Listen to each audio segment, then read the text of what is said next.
People with food allergies, intolerances, or other dietary restrictions have a very difficult time shopping at the grocery store.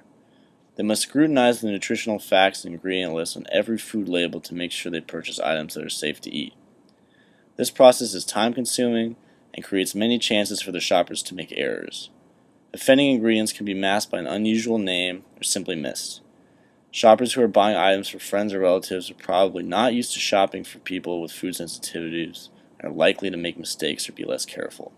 Our target user group consists of people who have or are shopping for people with food allergies, intolerances, or other dietary restrictions.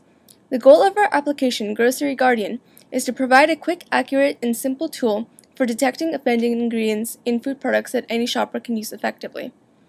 We examine a number of competing applications on the market, such as Food Essentials, Red Laser, and Gluten Scan.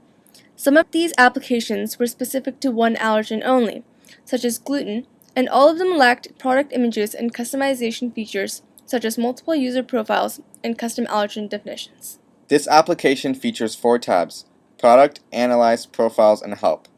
The Help tab is a quick start guide for new users. Going into the Profiles tab, we see that we have a profile for John Doe. When we tap his profile, we can see that he has an allergy to tree nuts. Now we will create a new profile for Jane Doe and set her allergy to dairy and curry. After tapping Create New Profile, we type in her name and select Add Allergen. Here, the built-in database containing any allergens is shown. We will use the search bar to find dairy. When we choose an allergen, we are shown a list of the ingredients associated with that allergen. We are free to modify this list as we like.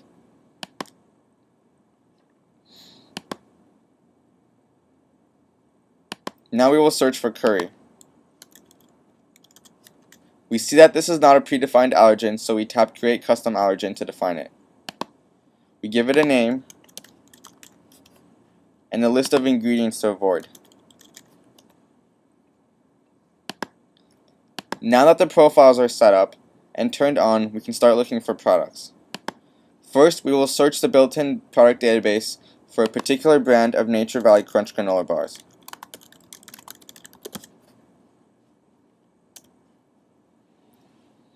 Once we tap on a product, we will be taken to the Analyze tab, where we can see that this product is safe for Jane but not for John. If we tap John's name, the product's full ingredient list will be shown, with the problem ingredients highlighted. Now we will find another product by scanning its barcode. After tapping the Scan Barcode button, the camera overlay appears. Once the barcode is properly aligned, we are once again taken to the Analyze tab where the new results are shown. The most interesting challenge we encountered was assembling a database of product names, UPCs, ingredients, and images. We were unable to license a commercial product database, therefore we were forced to build our own. By applying data processing and filtering techniques on data scraped off the internet, we successfully managed to assemble a SQLite database containing 30,000 items, along with their UPCs and ingredients. Bing Image Search, our original source for product images, was inaccurate and slow. Therefore, we built a web crawler to download relevant product images from Amazon. By caching the data and images locally, our application can work without an internet connection and smoothly scroll through results in real time.